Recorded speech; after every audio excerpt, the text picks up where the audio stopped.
Friesen teleurstelt door prestaties EK Shorttrack. Zwargen nemen taf voor Marco van Basten. En kwatterbaanfamilie Dauma grossiert in medailles. Dit is de sport van Mandy 21 januari.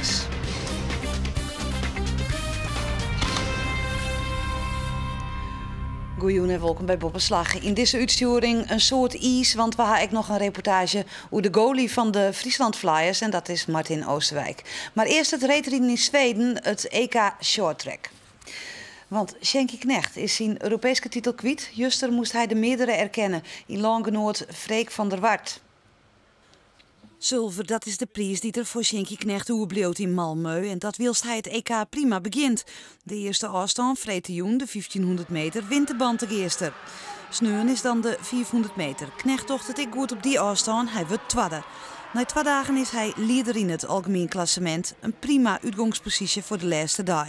Maar juster giet het mis. Eerst op de 1000 meter, Knecht wordt uitschakelen in de kwartfinale. Maar nog hield hij is hij leider in het algemeen klassement, met 5 punten voorsprong op Freek van der Wart. Dan de 3 kilometer, Sjenky mat van der Wart voorbleeuwen om zijn titel te prolongeren. Dat liep het langst te wezen, maar in het laatste stik wit van der Wart Knecht te passeren. En is hij de nieuwe Europees kampioen en Knecht tweede. Nou ja, dat ik een verlies aan ploeggenoot is dan nog wel het minst erg, maar... Ja, ik had het eigenlijk gewoon allemaal zelf in handen, maar totdat het op 3 kilometer heb ik gewoon weggegeven, dat is gewoon dom. Ik wachtte te lang en ik had niet verwacht dat Freek zou gaan. Dat was eigenlijk het hele verhaal. Dan wie er ik nog een orenvries, Daan Breusma. Hij die mij onder een Knecht mij onder mannenploegen aanlossing. Ik je geen goud voor Nederland. Je giet de winst naar de Russische ploeg. Het zilver is voor de Nederlandse ploeg. Ik denk gewoon net echt tactisch rijden hebben gehoord. We zijn super sterk, maar we hebben in het begin wat te volle jong. En ja, ik vind gewoon een slechte relay en niet hier volle betere wijze kennen. Kijk, ik weet niet wat er gebeurt, maar ik heb zelf tegen onszelf gezegd, we zijn echt 4 kleine kinderen. Dat je het zo kan verprutsen, zeg maar. 4 kleine kinderen die heel goed kunnen schaatsen. Dit mag niet gebeuren. Nee, dit mag ook niet gebeuren. We gaan altijd met 4 keer te gaan we volle bak aan en dan liggen de Russen eraf. Niels gaat nu bij de 2e keer al. Nou ja, dat kan gewoon niet. En je ziet meteen dat dan krijgen we zelf ook moeilijkheden als we meteen bij de 2e keer al gaan. De Nederlandse vrouwen helm wolgoud bij de ploegen aanlossing. Heerenveen is de tweede competitieheld een minuut inzetten, maar een 1-0 verliest in Heracles Almelo. En daarmee nemen de zwargen taf voor de ploeg van Marco van Basten. De ploeg staat nu op een 14e plek en dat wilst Kwartlien bekend maken is dat Europees voetbal de doelstelling is. Onder het begin van dit seizoen woer de clubleiding van Sportclub Heerenveen hem net uitlitten over een eventuele doelstelling. De eerste seizoenshelte waard vooral broekt om te zien hoe sterk als de selectie is. En na 4 mannen moeten we concluderen dat Heerenveen een zeer matig overtal heeft. Een ploeg die het vaker verliest als wint en moeite had om met zinslagen om te gaan. Maar een soort bombardie waard Marco van Basten verliezen hier presenteren als toptrainer.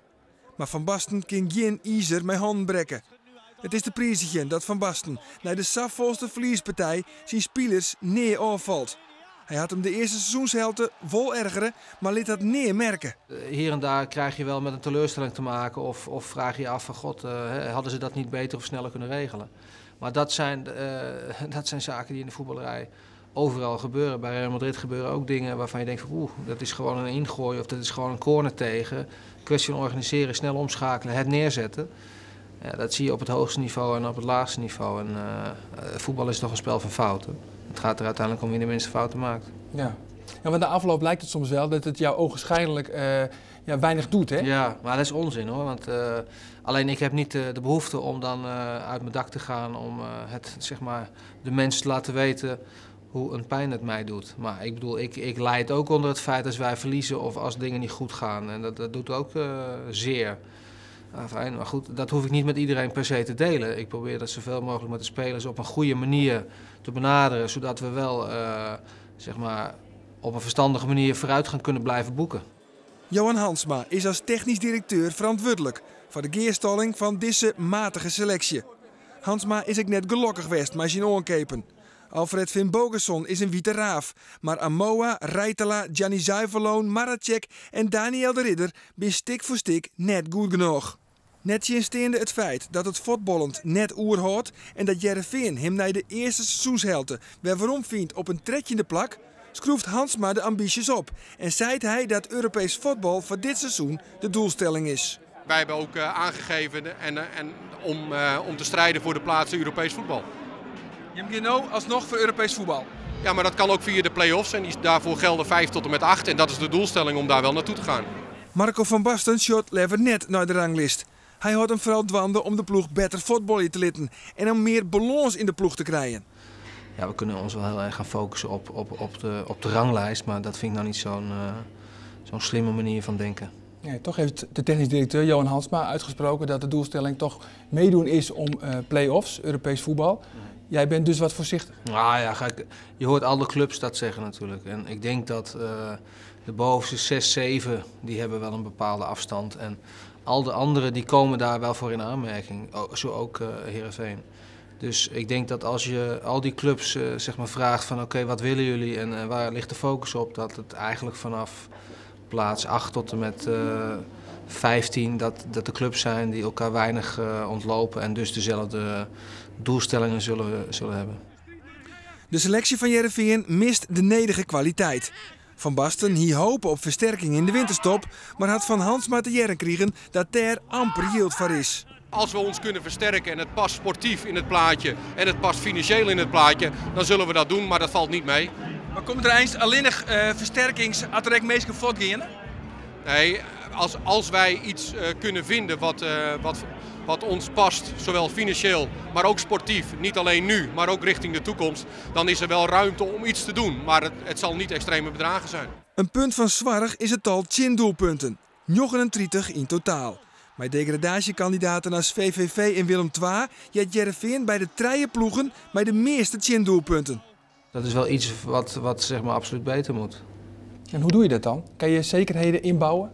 Nou, je kan natuurlijk zeg maar wat zekerder spelen, hè? Meer van achteruit, compact, minder risico, minder naar voren toe, ook als je aanvalt. Nou, dat zijn allemaal zaken, ja, waar liggen de details van, ja goed, mag hij wel mee, hoe diep gaat hij staan, hoe snel vind je dat je terug in je positie moet. Nou, dat zijn allemaal dingen die wij met de jongens bespreken en waarop getraind wordt. Eerstvolgende tegenstander van Heerenveen is PEC Zwolle. En het is een trieste constatering dat het hier om een degradatieduel gaat. Hij is 22 jaar, 1,93 meter lang, komt uit Greens en stiet voor het tweede seizoen op de goal bij de Flyers. Ijshockeykeeper Martijn Oosterwijk. Hij is dwaande met een sterk seizoen en kwam verleden week in het Nijs met een opmerkelijke prestatie. Oosterwijk scoorde een zechte shutout. Dat wil zeggen, voor de zechte keer kreeg hij geen goal in een wedstrijd. We volgen Oosterwijk vreed in de thuiswedstrijd in Eindhoven.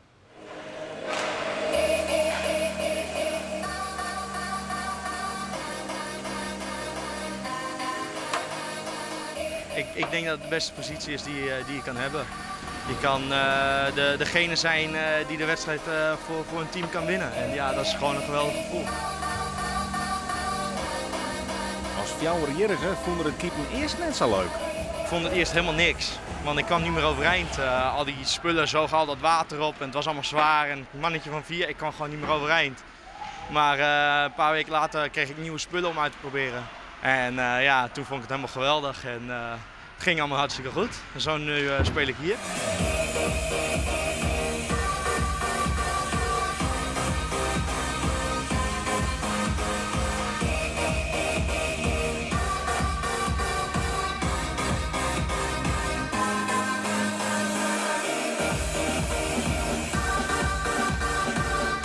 Ja, je bent ook regelmatig in het nieuws, want het laatste krantenbericht was 6e maal shutout. Ja, inclusief die gestaakte wedstrijd zelfs 7 keer de 0 gehouden. Ja, klopt.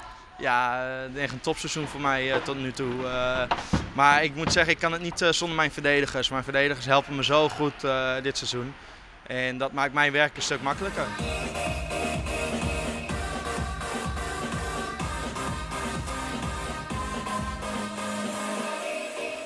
Bij Oosterwijk en Itzinga had de Flyers 2 Nederlandse keepers. Uitzonderlijk, want haast alle clubs hadden buitenlanders op een goal.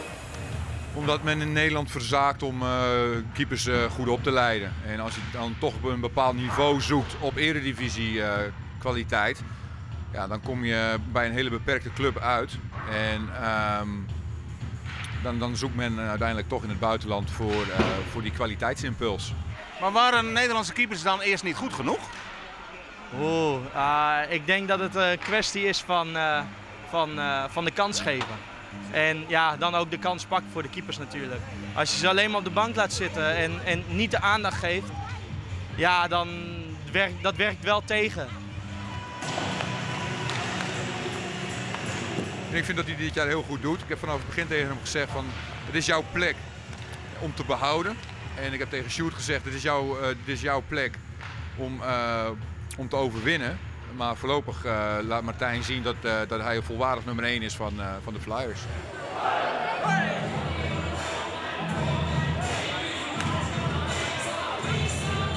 In de wedstrijd tegen Eindhoven, Freetioen, wordt al na 9 minuten duidelijk dat Martijn hier net de 0 houden zal.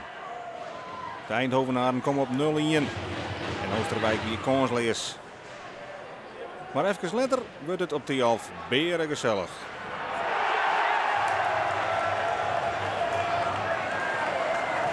Een speciale actie voor het goede doel zorgt ervoor dat er in een mum van tijd 6680 teddyberen op het ijs smitten worden. Een ijshockeykeeper. Wat gebeurt ermee als er opeens 6000 beren op het ijs vallen? Geweldig toch? Tenminste, we hebben het in Den Haag ook gehad. Maar ja, dan krijg je de goal tegen, dat is minder leuk. Nu krijg je de goal voor, dus dat is een stuk leuker. Nog in de eerste periode neemt Eindhoven op een nijde voorsprong. En weer is het een griebus voor Oosterwijk. Heeft hij het in zich om een echte topper te worden? Nou, in Nederland is hij dat al. Als je richting het buitenland kijkt, zal hij ook vanuit zichzelf moeten gaan investeren in zijn ontwikkeling. En dat zal hij ook in het buitenland moeten doen. En ik hoop dat wij als club daar onze beide keepers daarbij kunnen helpen deze zomer. Maar ze zullen beide bereid moeten zijn om deze zomer heel diep in zich te investeren. En dan heeft Martijn het zeker in zich om een hele goede keeper te worden. Niet alleen in Nederland, maar misschien ook wel in het buitenland. In de tweede periode breidt de Flyers de zaken naar jocht. Sander Dijkstra scoort de 2-2 en de keeper deelt mij in de feestvreugde.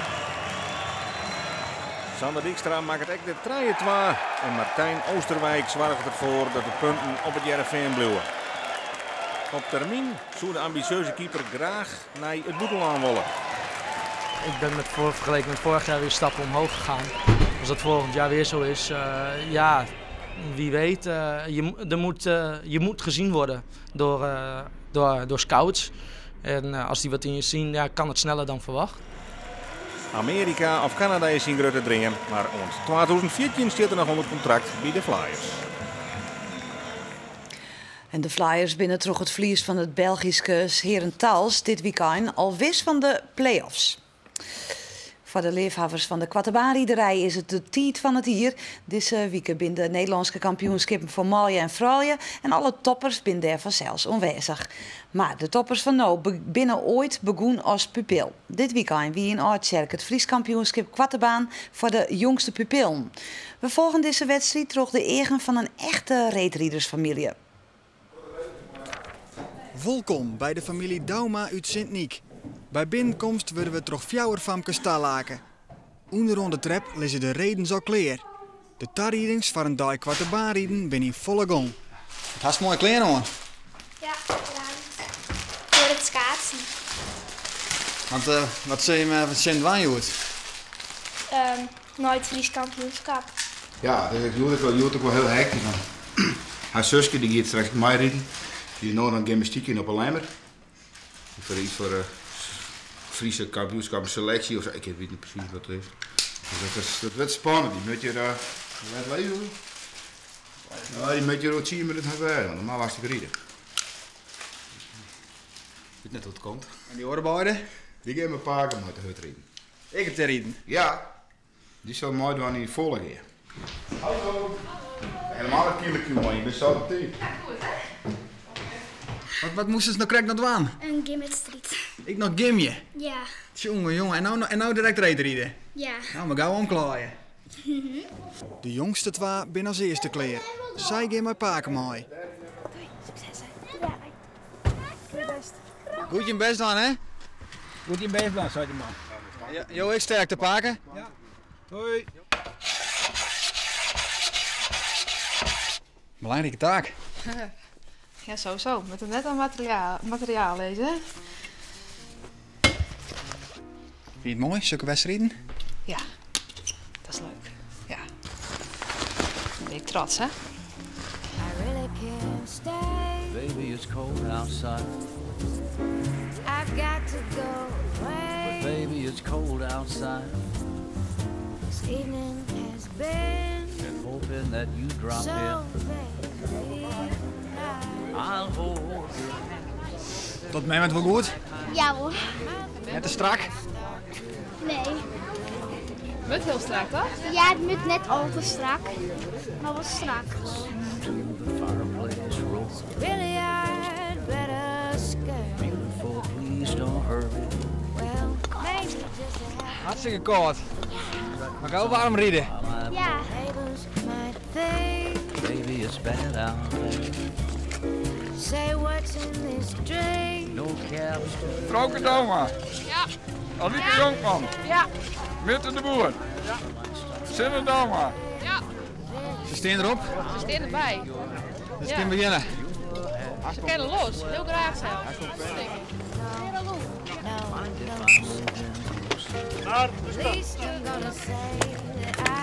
What's the sense of in my pride? Baby, don't hold out. Baby, it's cold. Hoe gaat het? Nou, het koe beter.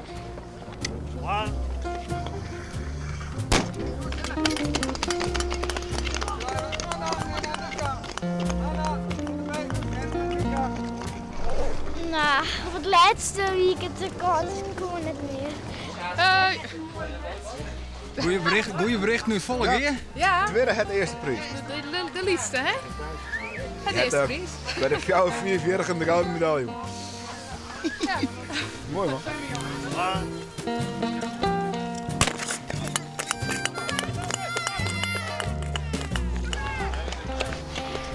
Hoe jij er als kleber, zie jij er als een jas eraan kijkt. Ga maar zitten, Riede, doe maar. In de bestuurskamer wordt besjoen waard teruggaan naar de finale. Zwier beried hier al net. Ja, jongen. Er net bij met die camera, hè? De vrouw van Dauma, ben die nog in een race? De vrouw van de Dauma, dan moet ik het even zien, hè? De vrouw Dauma. Vrouwke en Zinne. Ja, Vrouwke is nog in de race en Zinne net. Ah. Nee, Zinne door. Vind je het ook jammer, Zinne? Nou, het valt wel mooi eigenlijk. Wees blij dat ze er even wat warme kleren aan kust. Ja, heel erg. That you dropped in. Look out the window at that storm. My sister will be suspicious. Gosh, your lips look delicious. My brother will be. Ik heb hele koude voeten. Kunnen mensen wat warm krijgen? Ik hoop het. Maar ik had begrepen dat Paken in volle keer krijg ik bellen had weg. Ja. Dochter nummer 3 die hier het tweede prijs. Dus er willen 12 medailles. Nou, 3 ja. Want de gymnastiek er ook nog bij. Gymnastiek er ook nog bij. Ik ken het op, Joet. Goeie oogst. Zie dat we het nog hierbij krijgen. Hè? Vrouwke komt in de finale en ze wordt tweede. En zij een medaille dus. Dan krijgen we nummer 2, Vrouwke Dauma.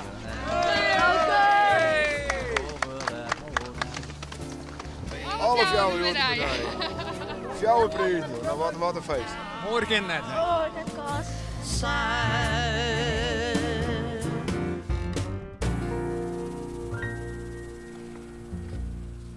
En dit weer de sport van maandag 21 januari. Na je week ben we er weer. En vanzelfs in ons nieuwsprogramma Joet ik alle omtinken voor ijs en onverwante sportzaken. Te beginnen morgen al, dan in Joet het verslag van het NK Kwattenbaan voor Malje dat Joen op de Lemme rieden wordt. Ik wens je een heel mooie Joenta. Doeg!